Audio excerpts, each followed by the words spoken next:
Dios bendiga a todos los hermanos y también a los amigos que escuchan este mensaje de la palabra de Dios, esperando que el mismo resulte en aliento y también resulte en edificación, en fortaleza espiritual para la vida de cada uno de los que lo escuchan.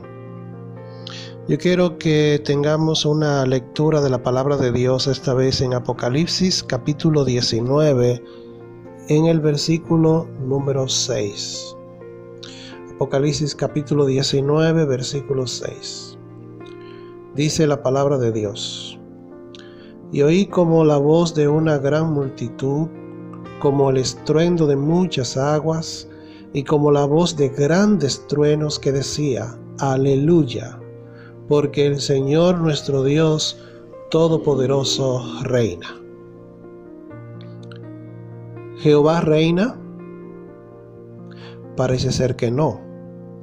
Si miramos el mundo en su situación actual, podríamos llegar a la conclusión de que Jehová el Señor, nuestro Dios, no reina. Echemos una ojeada al escenario de hambre en diversas partes del planeta, incluyendo nuestro propio país, y muy cerca de nosotros mismos. El hambre en el continente africano. El hambre está amenazando de manera creciente la vida de millones de niños en el mundo, como en Sudán del Sur, en Nigeria, en Somalia, en Yemen. Esto es como resultado de las guerras, del cambio climático y otras causas. Miremos también los índices de violencia, delincuencia y corrupción administrativa en América Latina y en nuestras propias narices, es decir, en nuestro propio país. ¿Y qué decir de las enfermedades que azotan nuestro mundo, muy cerca de cada uno de nosotros, de familiares y seres queridos, y incluso de nosotros mismos? ¿Qué decir de las pestes que nos agobian en la actualidad? ¿Qué decir de la pandemia actual del coronavirus? En este día hay unas 800,000 personas infectadas y cerca de 40,000 muertos. La secuela o consecuencias sociales, económicas, políticas que esto acarrea son sumamente preocupantes. La macroeconomía se ha visto gravemente afectada a nivel local y a nivel mundial. Y la microeconomía, es decir, la economía de cada uno de nosotros, es sumamente inquietante. Porque muchos empleados, cientos de miles de empleados, han perdido sus empleos y disminuido sus ingresos como resultado de esta pandemia. ¿Cómo puede reinar Dios en un escenario como el actual?, nos preguntamos. Ante esta interrogante, es necesario y conveniente que oigamos a Dios, antes que a nuestros propios sentimientos y temores. Nuestro texto nos dice con toda claridad: el Señor nuestro Dios Todopoderoso reina. Qué consoladora verdad. A pesar de lo que uno pueda sentir o de lo que uno pueda intuir a causa de la situación actual, nuestro Dios Todopoderoso reina. Él ha de reinar por la eternidad, pero Él actualmente también reina. ¿Cómo no ha de reinar alguien que sea todopoderoso? Alguien que sea omnipotente, que tiene todo poder, ¿acaso no ha de reinar y de estar reinando efectivamente? El libro de Apocalipsis fue escrito en una época muy difícil para la iglesia del Señor, aproximadamente en el año 95 después de Cristo. La persecución por la fe en Cristo Jesús se podía ver en algunos lugares. El culto al emperador romano, era una amenaza contra los cristianos que eran monoteístas, es decir, que solamente adoraban y creían en un solo Dios, el Dios de la Biblia. La falsa doctrina también era una plaga. En un contexto como este, era necesario escuchar de nuevo la voz de Dios diciéndoles: Jehová reina. Y en un contexto como el actual, también nosotros debemos escuchar la voz de Dios que nos dice: nuestro Dios Todopoderoso reina. Veamos en el libro de Apocalipsis 5 evidencias que nos demuestran que nuestro Dios Todopoderoso reina. La primera de esas evidencias la encontramos en el capítulo número 1, versículos 9 al 20. Podríamos decir que esta evidencia de que nuestro Dios Todopoderoso reina es la visión de nuestro Señor Jesucristo en su actual estado de gloria. En segundo lugar, la segunda evidencia la hallamos en el capítulo número 4. La visión de nuestro Dios sentado en su trono. Un Dios sentado en un trono es un Dios que nos habla de alguien que tiene autoridad y soberanía absoluta sobre todas las cosas. Jehová reina. En tercer lugar, capítulo número 5, encontramos la visión de Cristo como vencedor y como digno de desatar, como dice el mismo capítulo número 5, el rollo y de abrir sus sellos o desatar sus 7 sellos, y por lo tanto Él tiene el poder para desenvolver o desenrollar el plan de Dios para la consumación de su propósito eterno de redención. En cuarto lugar, la cuarta evidencia de que nuestro Dios Todopoderoso reina es la visión de los juicios sobre la humanidad rebelde, capítulos 6 al 18.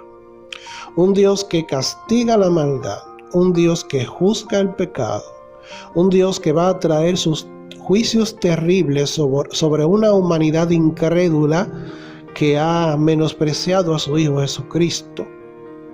Es un Dios que reina.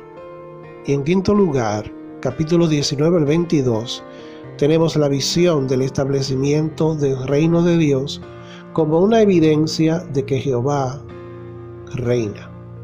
Así que podemos decir, como dice nuestro texto de Apocalipsis capítulo número 19, versículo número 6. Aleluya, porque el Señor nuestro Dios Todopoderoso reina. En esta oportunidad solamente vamos a ver la primera de las evidencias, es decir, nuestro Señor Jesucristo en su estado actual de gloria está reinando. Capítulo número 1, verso número 9.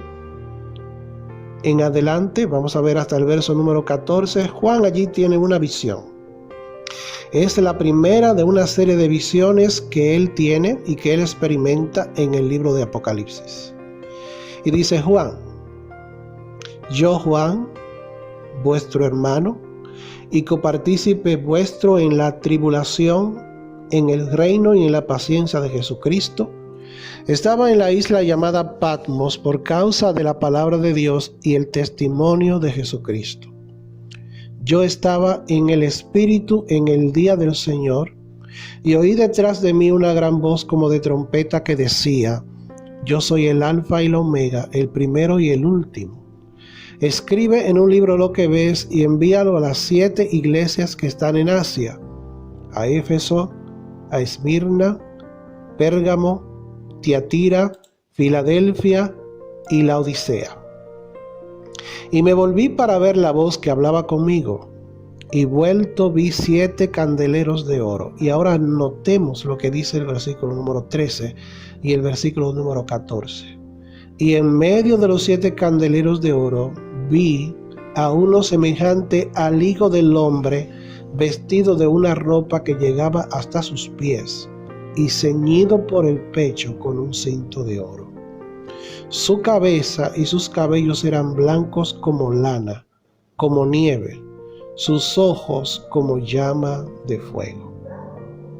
Esta visión que Juan tuvo en la isla llamada Patmos es la visión de nuestro Señor Jesucristo en su estado actual de gloria. ¿Y cómo nos lo presenta Juan?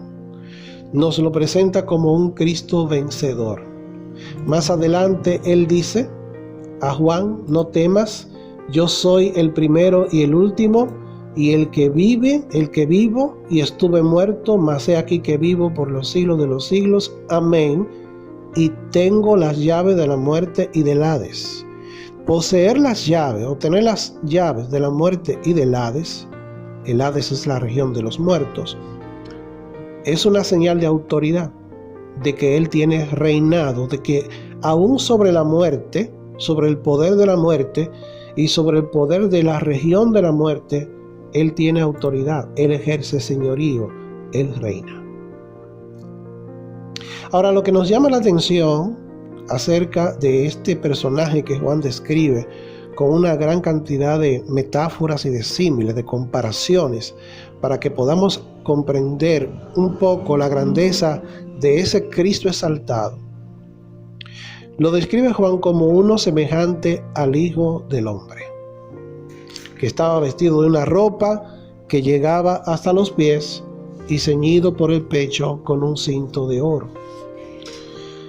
¿Quién es este Hijo de Hombre? Bueno,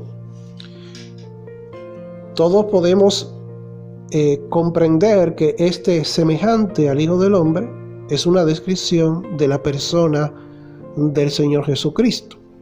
Porque como decíamos, Él mismo dice que Él estuvo muerto, pero que ahora vive por los siglos de los siglos.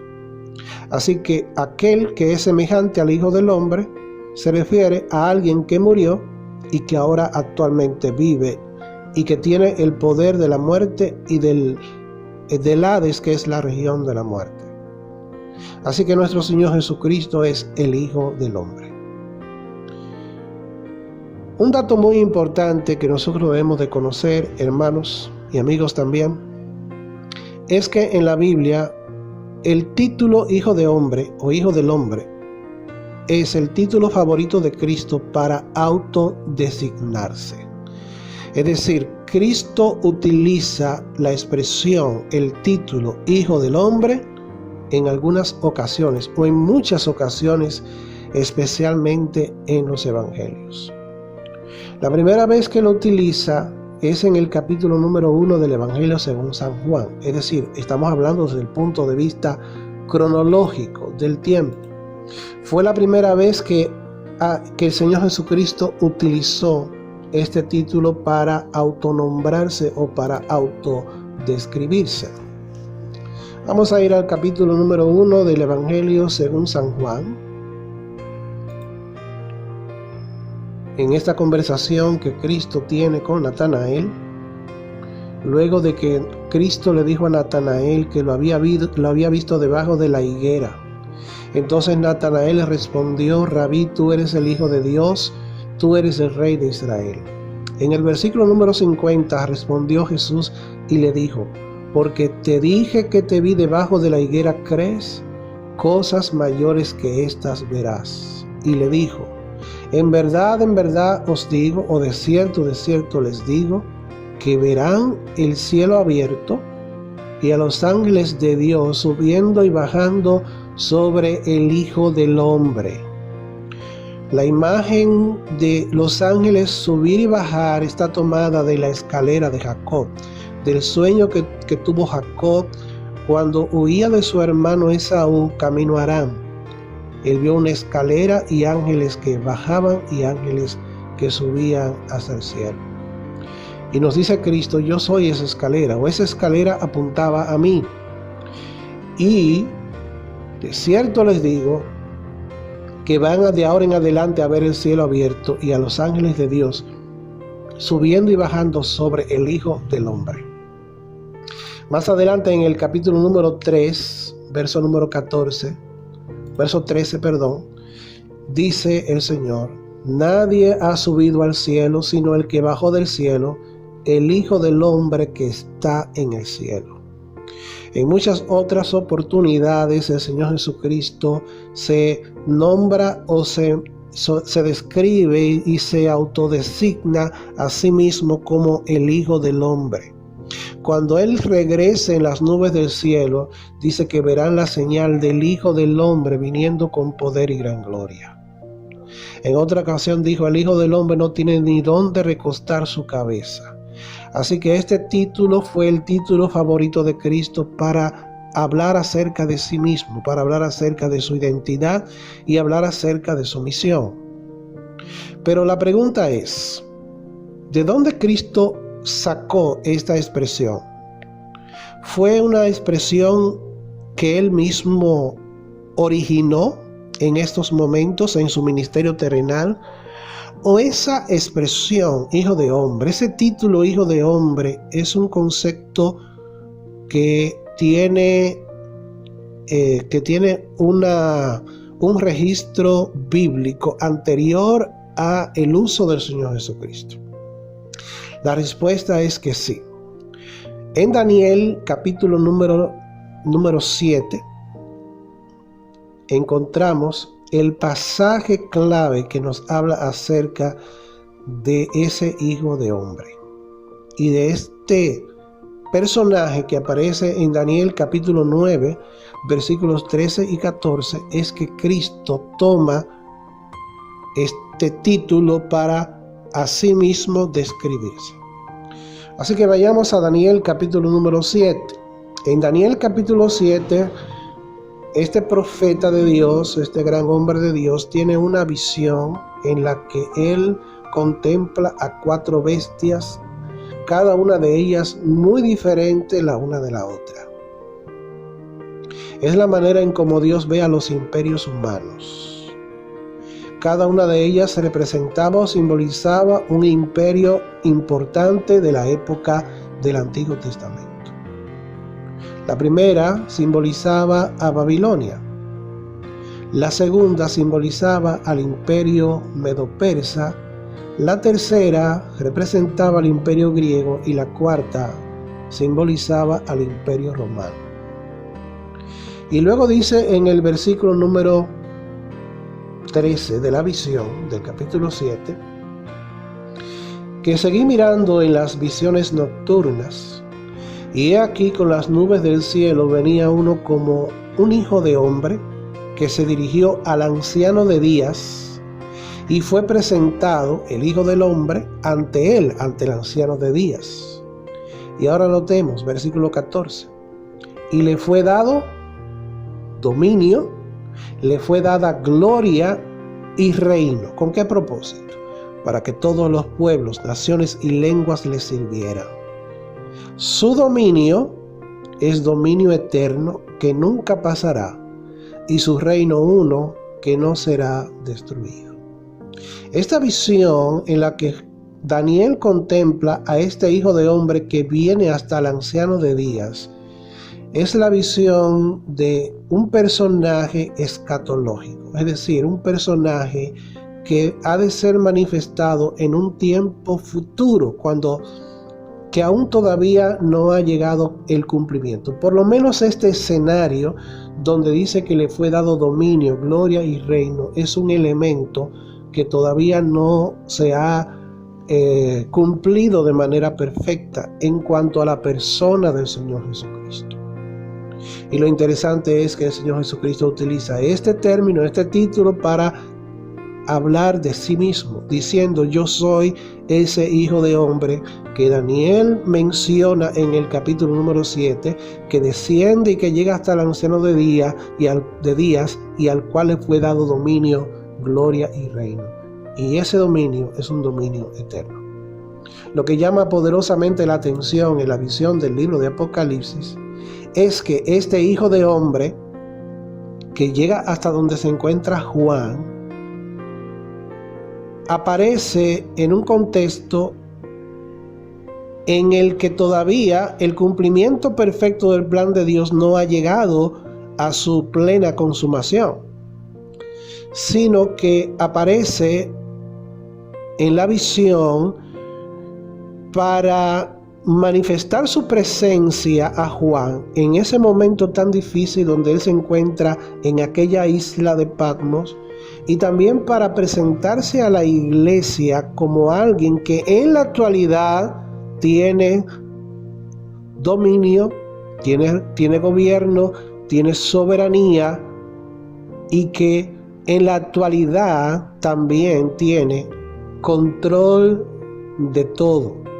Aunque sabemos que el reino de Cristo no se va a manifestar de manera plena en el tiempo presente, pero lo que nos está haciendo ver la escena en el libro de Apocalipsis es que ese Cristo que murió y que ahora vive y que tiene las llaves de la muerte y del Hades, es el Hijo del Hombre que ha de reinar por los siglos de los siglos y cuyo dominio es dominio eterno. En otras palabras, la figura del Hijo del Hombre, que ha de tener especial manifestación en el pleno cumplimiento del plan de Dios cuando Él regrese en gloria, es una realidad presente. Y amados hermanos, en este momento de sufrimiento, de desesperanza, de angustia, de perplejidad, de no saber qué ha de pasar, es importante saber que el Señor Jesucristo en la actualidad gobierna, que nuestro Dios Todopoderoso reina. Pero otro elemento que llama la atención de esta visión que tiene Juan, comparándola con el libro del profeta Daniel, es lo que sigue diciendo Juan cuando dice que en medio de los 7 candeleros que representan o simbolizan las 7 iglesias, vi a uno semejante al Hijo del Hombre, vestido de una ropa que llegaba hasta los pies y ceñido por el pecho con un cinto de oro. Esta figura literaria lo que nos presenta a Cristo es en su función sumo sacerdotal. Cristo es nuestro gran sumo sacerdote que está en la actualidad sentado a la diestra de Dios y que intercede por su pueblo, por cada uno de nosotros. El Señor está vestido con un traje de gala que alcanza hasta sus pies, dice el doctor Carballosa. No está ceñido por la cintura para el servicio, sino más bien está vestido con el traje de sacerdote y de juez. Es el aspecto del sacerdote, no en servicios sacerdotales, sino en carácter judicial, es decir, como juez. El vestido que alcanza hasta los pies del Señor habla de su dignidad real, es decir, de la dignidad de Él como rey y de su carácter como sacerdote y juez. Así que esa descripción aquí, con una ropa que llegaba hasta los pies, con un cinto de oro que estaba ceñido a su pecho, lo que nos indica es que Cristo es el Rey, que Cristo es el juez y que Cristo es el sumo sacerdote, nuestro sacerdote celestial, perfecto y sin mancha. Así que eso es una verdad consoladora para la iglesia, saber que este Cristo, que es el Hijo del Hombre, que ha sido exaltado, que ha sido glorificado, en la actualidad cumple una función de rey, cumple una función de juez, porque Él juzga las iglesias y porque Él ha de juzgar al mundo con justicia. Y a la vez cumple una función de sacerdote compasivo, misericordioso, clemente. Y es por esa razón que en la carta a los Hebreos dice: no tenemos a un sumo sacerdote que no pueda compadecerse de nuestras debilidades, sino que tenemos a uno que ha sido tentado en todo, según nuestra semejanza, pero sin pecado.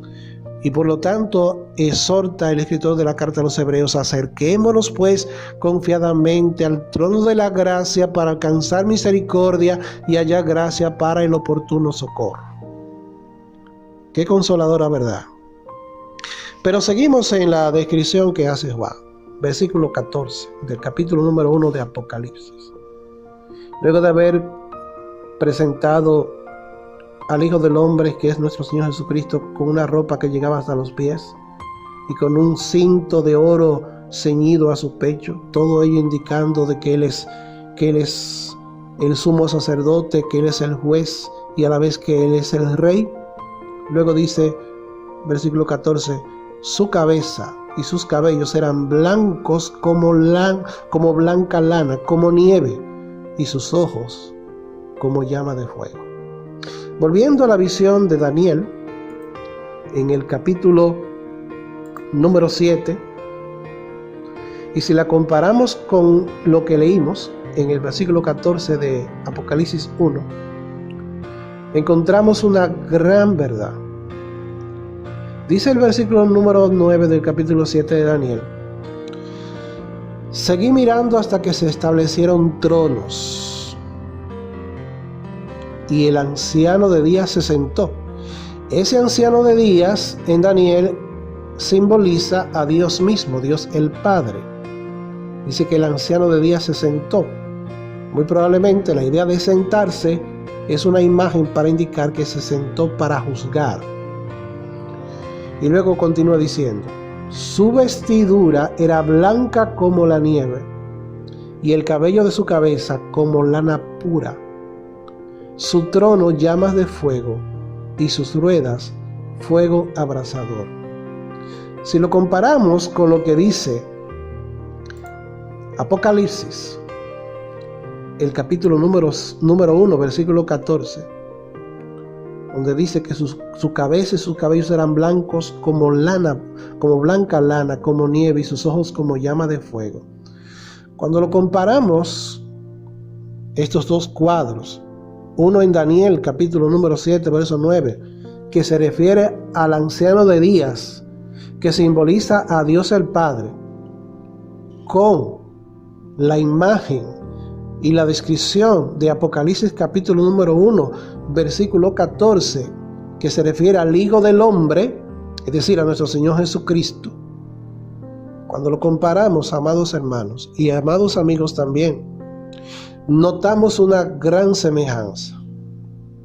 Parte de la descripción de Apocalipsis 1:14 está tomada de Daniel capítulo 7, versículo 9. Y lo que en Daniel capítulo 7, versículo 9 se dice de Dios el Padre, en Apocalipsis capítulo número 1, verso 14, se dice acerca del Hijo del Hombre, que es nuestro Señor Jesucristo. En otras palabras, Jesucristo es Dios mismo.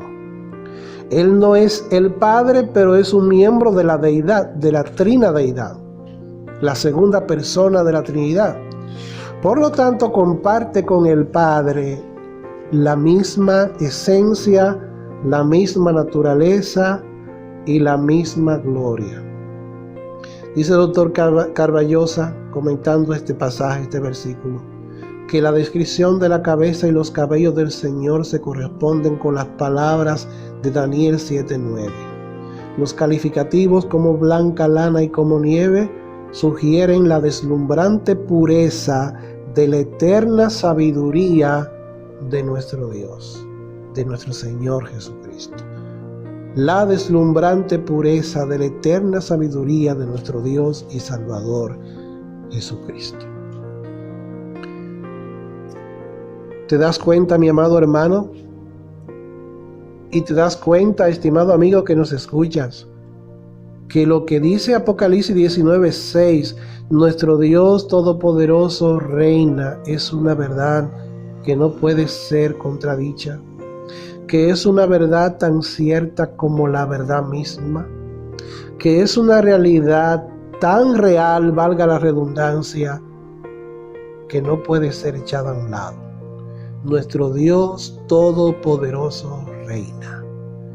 Y Él reina y nos ha dado evidencias de ese reinado. En la actualidad, en medio de las guerras, de los conflictos internacionales entre naciones, en medio de todas estas amenazas sociales y políticas y económicas, en medio del avance del coronavirus en los diferentes pueblos del mundo, Jehová reina, nuestro Dios Todopoderoso reina. Y esta visión de nuestro Señor Jesucristo en su actual estado de gloria, en el libro de Apocalipsis capítulo número 1, versículos 9 al 20, nos demuestran contundentemente la verdad de que Jehová, nuestro Dios Todopoderoso, reina. Finalmente, unas palabras más de estímulo y de aliento para la vida de la iglesia. ¿Cómo debemos nosotros reaccionar ante esta realidad? ¿Cómo nosotros responder ante esta verdad de la gloria presente de nuestro Señor Jesucristo?